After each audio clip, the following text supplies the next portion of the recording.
Hi everyone, so welcome and welcome back to the channel. I hope आप अच्छे होंगे, खुश होंगे, अपने घर में होंगे और अपने पेरेंट्स के साथ होंगे। तो स्टार्टिंग तो आपने हमारे दिन की देख ही ली है कि तन बदन पर हल्दी लागे, मतलब हल्दी शुरू हो रही है। सुबह सुबह हो गई थी क्योंकि आज के दिन 2 हल्दी रखी गई थी भाई की। दोनों ही हल्दी हमने सुबह कर ली थी, मतलब जगह बदल बदल के की थी, क्योंकि ऐसा हो जाता है कि एक ही दिन में 2 हल्दियाँ पड़ जाती हैं अगर दिन कम होते हैं तो मैं तो नहा धो के 5 मिनट में क्यों आ गई थी, क्योंकि हमें आरती, मतलब मुझे आरती करनी थी। तो यहाँ पे आंटी वगैरह गाना गीत गाती हैं। फिर यहाँ पे कुछ ऐसा होता है, रस्म के तौर पे कढ़ी चावल बनते हैं और पूड़ियाँ वगैरह बनती हैं। और ये होता है कि जो हल्दी लगाते हैं, जो कजैतन होती हैं, उनको ये सारी चीज़ें दी जाती हैं खाने के लिए। तो और ये जो कजैतन होती है ये सिर्फ सुहागन बनती है, मतलब जिनकी शादी हो चुकी होती है वही लेडीज़ बनती हैं। फिर अगेन भाई की हल्दी की रस्म हो जाती है, भाभी हल्दी लगा रही होती हैं और ये सब करते हुए हमारा बीत जाता है दिन। फिर हम आ जाते हैं रात में और यहाँ पे हम बाहर की तरफ खड़े होके कुछ गाना गा रही होती हैं। ये सब छोड़ो, मैं आपको अपने घर की डेकोरेशन दिखाती हूँ तब तक, क्योंकि डेकोरेशन बहुत अच्छी हो रखी होती है। हमने सिर्फ लड़ियाँ नहीं लगवा रखी होती हैं, हमने गेट भी डेकोरेट करवा रखा होता है, क्योंकि वरना बहुत से लोग होते हैं जो सिर्फ लड़ियाँ लगा देते हैं। एक्चुअली ये मेरे पूरे फ़ोन में आ नहीं पा रही थी, अदरवाइज़ घर इतना सुंदर सजा हुआ था। स्पेशली जो छतरियाँ होती हैं मुझे वो बहुत अच्छी लगी थी। मैंने सोचा था जब ये हटेंगी तो इसके साथ फ़ोटो शूट करूँगी, पर जब इनके हटने की बारी आई थी उस टाइम में इतना ज़्यादा थकी हुई थी कि मैंने कहा छोड़ो यार, मेरी किस्मत में ही नहीं है। फिर आ जाती है गीतों की बारी, फिर सब नाच गाना वही हल्ला गुल्ला करने शुरू हो जाते हैं। सब डांस कर रहे होते हैं, सब नाचते हैं, वही मतलब यही तो यार यादें होती हैं, यही रातें होती हैं जो बाद में जाके सबको याद आती हैं। यहाँ पे हिमांशी अकेले ही मस्त होके नाच रही होती है और इस टाइम तक कोई आया नहीं होता। फिर इतने में भाई आ जाता है, हम उसको बुला के लाते हैं, फिर वो भी थोड़ा सा नाचता है।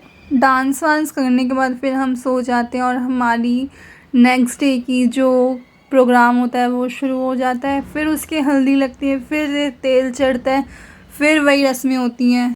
एक एक करके सब हल्दी वल्दी लगा रहे होते हैं, सब तेल चढ़ा रहे होते हैं। ये हमारे सामने वाली आंटी हैं और इनके भी जो लड़की की शादी है वो 2 साल पहले हो गई थी। मतलब भाई और इनका जो लड़का है वो ऑलमोस्ट साथ साथ के ही हैं। फिर गीत वीत गाए जाते हैं, सब अपनी धीरे धीरे करके रस्में पूरी कर रहे होते हैं और इतना ज़्यादा खुशी होती है कि अपनी भाई की शादी हो रही है। कभी बचपन में हम लड़ते थे, झगड़ते थे, छोटे छोटे से थे और अब अचानक से इतने बड़े हो गए। तो ये कुछ कुम्हार की रस्म होती है। इसमें जो लड़का होता है वो अपनी हथेली पे हल्दी लगा के दीवार पे एक छापा छोड़ता है और इनको फिर दक्षिणा दी जाती है। फिर आती है मेरी बारी आरती करने की और भाभी यहाँ पे लगा रही होती है काजल।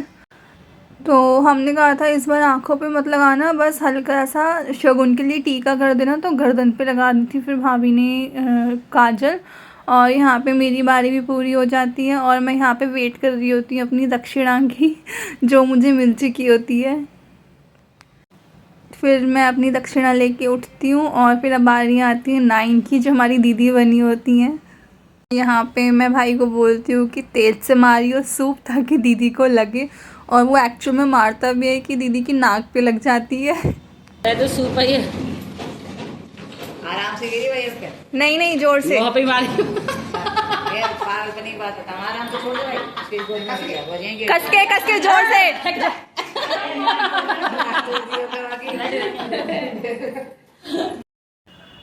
फिर दोनों भाई बहनों को मीठे चावल दिए जाते हैं, उबले हुए सफ़ेद चावलों में बूरा मिला के, और ये इनको खाने होते हैं। ये भी कोई रस्म होती है और ये घोंसला सा इनके ऊपर रखा जाता है और इनको ये बोला जाता है कि ज़मीन से बिना हाथ लगाए उठना है।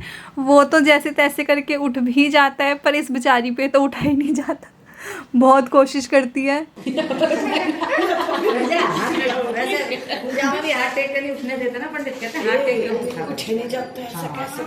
फिर नेक्स्ट डे हमारे छोटे मामा आते हैं भात देने। तो ये वीडियो हम देखेंगे अपने नेक्स्ट व्लॉग में। तब तक के लिए बाय और अपना ध्यान रखना, मिलते हैं नेक्स्ट वीडियो में।